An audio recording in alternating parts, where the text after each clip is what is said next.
సీతారామయ్య గారి చెల్లి రాకతో బయటపడ్డ రుద్రాణి నిజ స్వరూపం. ఆనందంలో రాజ్, కావ్య, అపర్ణ, అప్పు, ధాన్యలక్ష్మి, కళ్యాణ్. షాక్లో రాహుల్, రుద్రాణి. ఇంతకు ఏం జరిగింది?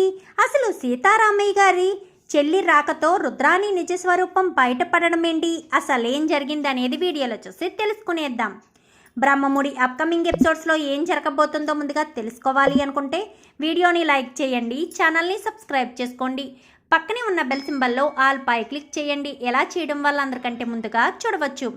మొత్తమే చూసుకున్నట్లయితే ఇంకా రాజు పూజకి అన్ని ఏర్పాట్లు కూడా చేసుకున్న తర్వాత ఇంకా కావ్య వస్తేనే కానీ పూజ చేయడానికి వీల్లేదంటూ అపర్ణ చెప్పడంతో, అదేంటి మమ్మీ అలా మాట్లాడుతున్నావు, ఇప్పుడు కళావతిని నేను ఎక్కడని తీసుకురావాలి అని చెప్పాను. కానీ అవునొదిన, కావ్య ఇంట్లోంచి ఎవరూ అవసరం లేదని వెళ్ళిపోయింది కదా, భర్తను కూడా లెక్క చేయకుండా వెళ్ళిపోయింది, అమ్మ ఎంత చెప్తున్నా క్షమాపణ కూడా అడగకుండా వెళ్ళిపోయిన కావ్యాన్ని తీసుకురమ్మని చెప్తావేంటోదినా అంటూ రుద్రాణి మొదలు పెడుతుంది. చూడు రుద్రాణి, ఇది నా కుటుంబానికి, నా కొడుకుకి, కోడలికి సంబంధించిన విషయం. నీకు ఎలాంటి సంబంధం లేదు. నోరు మూసుకుని ఉంటే బాగుంటుంది, లేదంటే మాత్రం నేను చెయ్యి వాటం చూపించాల్సి వస్తుంది అని చెప్పనేసరికి ఏం మాట్లాడకుండా సైలెంట్ అయిపోతుంది. వెళ్ళు రాజ్, వెళ్ళి కావ్యం తీసుకురా అని చెప్పాను. కానీ అది మమ్మీ అని చెప్పనేసరికి, మీ అమ్మ నిర్ణయం తీసుకుందంటే దానికి వెనకడుగు వేసే అవకాశం ఉండదని నీకు తెలుసు కదా రాజ్. పూజ చేస్తాను అంటే ముందుగా సరే అని అందరికీ పూజ జరిపిస్తాను, నా చేతుల మీద జరిపిస్తాను అంటూ మాటిచ్చావు. ఇప్పుడేంటి పూజ చేయమని కావ్యాన్ని తీసుకురామంటే మాట తప్పుతున్నావా? దుగ్గిరాల ఫ్యామిలీ వారసుడు స్వరాజు మాట తప్పుతాడా అంటూ ఇంక ఇందిరాదేవి మాట్లాడేసరికి, నానమ్మ అని చెప్పాను కానీ నా చేతుల్లో ఏమీ లేదు అని చెప్పనేసరికి వెంటనే కారు వస్తుంది.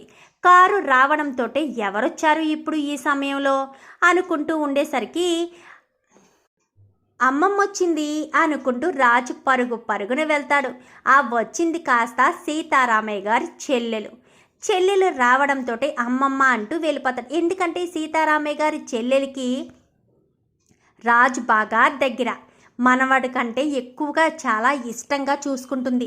అమ్మమ్మ అనగానే వెళ్ళి గట్టిగా హత్తుకునేసరికి, ఏంటి రాజ్ ఎలా చిక్కిపోయావేంటి అనగానే, నేను చిక్కిపోయానా అని చెప్పాను. కానీ అవును చిక్కిపోయావు, నా కంటికి నువ్వు ఎప్పుడూ చిక్కిపోతావు. సరే పద, వినాయక పూజ అయిపోయిందా అని చెప్పాను. కానీ లేదమ్మమ్మ అని చెప్పాను. కానీ అయితే కరెక్ట్ సమయానికే వచ్చానన్నమాట. ఏది నా మనవరాలి ఎక్కడా, కావ్య ఎక్కడా, అన్నీ సిద్ధం చేసేసిందా పూజకి, కావ్య ఎక్కడా అంటూ ఇంకా హడావిడిగా అడుగుతూ ఉండేసరికి ఎవ్వరు కూడా ఏం మాట్లాడరు. ఈవిడేంటి ఇప్పుడొచ్చింది అనుకుంటూ ఉంటుంది రుద్రాణి.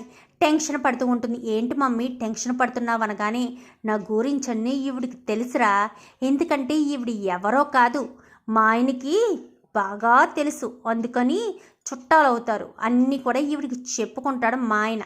మరి ఈవిడిప్పుడు ఎందుకు వచ్చిందో నాకు అర్థం కావట్లేదు అని చెప్పని అనగానే, ఏమో మమ్మీ ఏం జరుగుతుందో ఏంటో నాకు చాలా టెన్షన్గా ఉందనగానే, నీకెందుకు టెన్షన్ ఉంటే నాకుంటుంది కదా అని చెప్పి రుద్రాణి అనుకుంటుంది.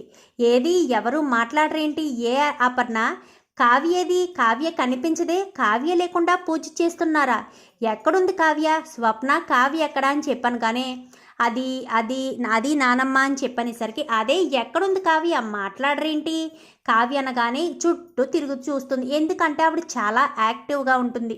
సీతారామయ్య గారు వాళ్ళ చెల్లి అంటే చాలా యాక్టివ్గా యంగ్ మనిషి ఎలా ఉంటారో అలా చాలా సరదాగా ఉంటుంది. కావ్య అంటే కూడా ఆవిడకి చాలా ఇష్టం.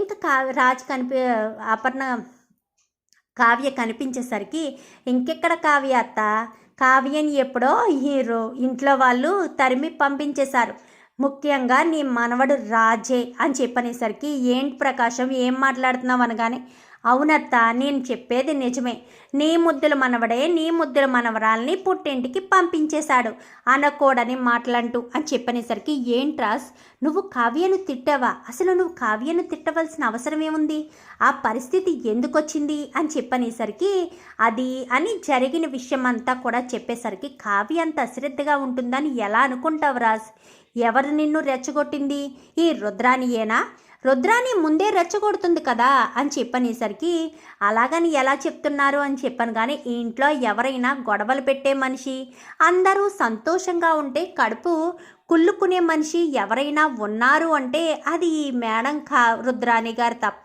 ఎవ్వరు ఉండరు అని చెప్పనేసరికి, అవునా పర్ణ, నువ్వు రోజు వేసుకునే టాబ్లెట్లు ఎలా మారాయి అని చెప్పాను. కానీ అదే అర్థం కాలేదు పిన్ని, నాకు ఎందుకు మారాయో ఎలా మారారో నాకు అర్థం కాలేదు, టాబ్లెట్స్ మాత్రం మారిపోయాయి అని చెప్పాను. కానీ అవునా, సరే ఎందుకు మారాయో ఒకసారి డాక్టర్ని కనుక్కోపోయారా అని చెప్పాను. కానీ వెంటనే అదే సమయానికి డాక్టర్ కాస్త రాజ్కి ఫోన్ చేస్తాడు.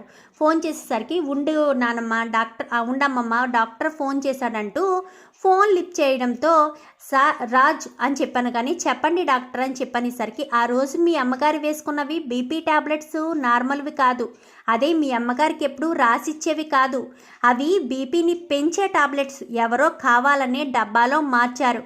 ఆ బాటిలు అపర్ణ గారి చేతిలో నేను చూశాను కదా, ఆ బాటిల్ని టెస్ట్ చేయించడానికి పంపిస్తే అందులో హై బీపీని బాగా పెంచేస్తుంది. అలా హై బీపీ పెరగడం వల్ల ఆవిడికి హార్ట్ అటాక్ ఈజీగా వచ్చింది అని చెప్పనేసరికి, ఎవరు మార్చుంటారు అని చెప్పి రాజ్ అయితే ఫోన్ పెట్టేస్తాడు. ఏంటి రాజ్, టాబ్లెట్లు మారాయి అని చెప్పారా అని చెప్పనేసరికి, అవును అమ్మమ్మ, నీకెలా తెలుసు అనగానే, ఎప్పుడు వేసుకునే టాబ్లెట్లు కాస్త తేడా వచ్చినాయి అంటే ఖచ్చితంగా మారే ఉంటాయి. అది ఎవరో ఎందుకు చేస్తారు, మీకు ఎదురుగా ఉంది కదా ఆ మహానుభావురాలు రుద్రాణి అని చెప్పనేసరికి, ఏంటి పిన్ని ఏం మాట్లాడుతున్నావు, రుద్రాణి ఎందుకు టాబ్లెట్లు మారుస్తుంది అని చెప్పాను. కానీ ఎందుక, అత్తయ్య గారిని పొట్టన పెట్టుకునే కదా కోడలు ఇంట్లో అడుగు పెట్టింది అని చెప్పనేసరికి, ఏంటి వదిన ఏం మాట్లాడుతున్నావు అని చెప్పాను. కానీ అవును పిన్ని, నేను చెప్పేది నిజమే అంటూ, అవును వదిన నేను చెప్పేది నిజమే అంటూ సీతారామయ్య గారు చెల్లెలు అంటుంది. ఏంటి ఏం మాట్లాడుతున్నావు అనగానే, అవును వదిన నేను చెప్పేది నిజమే, రుద్రాణి వాళ్ళ భర్త దానిని దయతలిచి పుట్టింటికి పంపించేశాడు. ఎందుకు అనుకుంటున్నావు, పుట్టింట్లో కూడా దాని పరువు పోకుండా రోడ్డుని పడకుండా ఉండాలని నోరు మూసుకుని ఊరుకున్నాడు. అసలు అది అక్కడ ఎన్ని ఘనకార్యాలు చేసి వచ్చింది అనుకుంటున్నావు, ఎన్నో గొడవలు పెట్టింది. చివరాఖరికి అత్తగారి టాబ్లెట్లు మార్చి అత్తగారిని పైకి పంపించేసింది. అది కాస్త అక్కడ ఉన్న డాక్టర్లు కనిపెట్టి చెప్పేసరికి ఇంకా రుద్రాణి భర్తకు కాస్త కోపం వచ్చి దాన్ని బయటికి గెంటేసి, నోరు మూసుకుని ఇక్కడి నుంచి వెళ్ళిపో, నీ పుట్టింట్లో జరిగిన విషయం నువ్వు చెప్పుకుంటే చెప్పుకో, నేనైతే చెప్పను, నీ విలువ అక్కడ కూడా తగ్గించి నిన్ను ఇంకా చిన్న చూపు చూడాలని నేను అనుకోను, ఇక్కడ ఎలాగా విలువ పోగొట్టుకున్నా కదా, అక్కడైనా బుద్ధిగా మసులుకో అని చెప్పి పంపించేశాడు అని చెప్పనేసరికి ఒక్కసారిగా షాక్ అయిపోతారు అందరూ. నా స్టైల్లో నేను అడుగుతానుండు, ఏ రుద్రాణి ఇలా రావే అని చెప్పాను. కానీ ఏంటత్తా అంటూ రుద్రాణి దగ్గరికి వస్తుంది. వచ్చేసరికి ఒక్క చెంప దెబ్బ ఇవ్వడంతో 7 లోకాలు కనిపిస్తాయి రుద్రానికి. చెప్పవే నువ్వేం చేసావు అని చెప్పనేసరికి, నేనేం చేయలేదత్తా అనగానే, ఇప్పుడు నువ్వు నిజం చెప్పావనుకో సైలెంట్గా ఊరుకుంటాను, లేదు కాదు కూడదు అన్నావే అనుకో ఇంకొక దెబ్బ ఈ చెంప మీద పడుతుంది, అప్పుడు నిజం గలగల బయటకు వచ్చేస్తుంది అని చెప్పనేసరికి, అది ఏం కాదత్తా, ఏం లేదని చెప్పాను. కానీ చెయ్యెత్తుతుంది.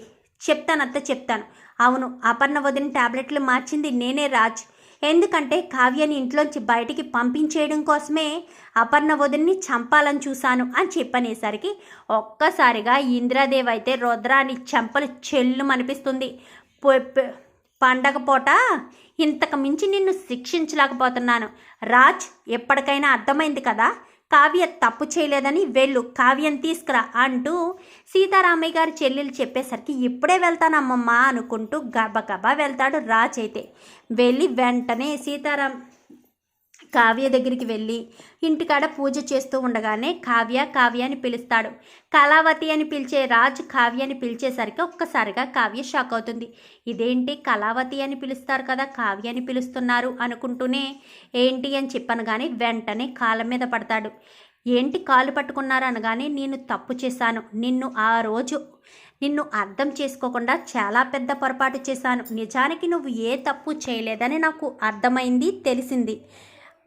అక్కడ ఇంటి దగ్గర అమ్మమ్మ వచ్చింది, నువ్వేంటో నీ నిజాతి ఏంటో రుద్రాని అత్త నోటంటే బయటకు వచ్చింది, నన్ను క్షమించు, నేను చాలా పెద్ద పొరపాటు చేశాను అంటూ ఇంకా రాజు ఒప్పుకునేసరికి, కావ్య వెళ్ళమ్మ, ఆ విఘ్నేశ్వరుడే మీ ఇద్దరిని ఒకటి చేస్తున్నాడు, ఎందుకు రాజుని బాధ పెడతావు, వెళ్ళి ఆవిడ వచ్చారంటే కదా, ఆవిడకి నువ్వంటే చాలా ఇష్టం కదా, వెళ్ళు పూజ చేసుకో అక్కడ అని చెప్పనేసరికి నాన్న అని చెప్పాను కానీ వెళ్ళమ్మ కావ్య అని చెప్పి ఇంకా కృష్ణమూర్తి కూడా అనేసరికి కావ్య చాలా సంతోషంగా బయలుదేరి వస్తుంది.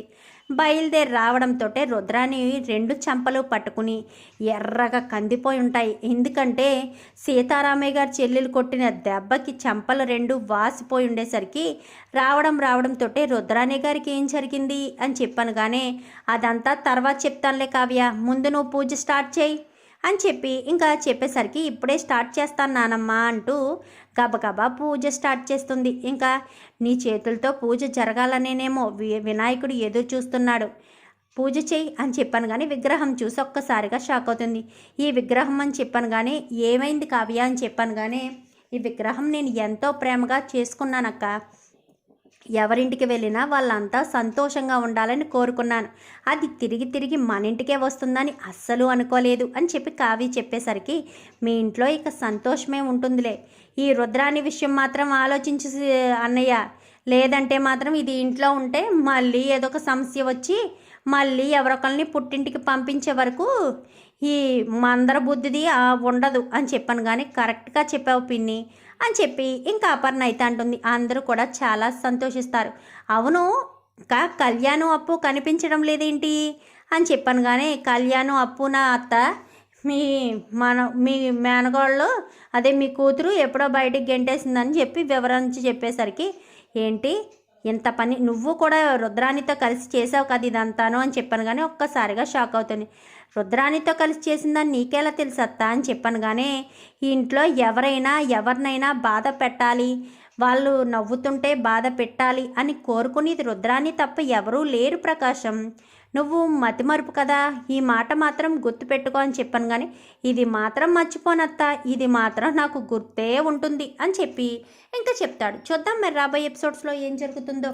వీడియో నచ్చితే లైక్ చేయండి, ఛానల్ని సబ్స్క్రైబ్ చేసుకోండి, పక్కనే ఉన్న బెల్ సింబల్లో ఆల్ పై క్లిక్ చేయండి. ఇలా చేయడం వల్ల అందరికంటే ముందుగా చూడవచ్చు.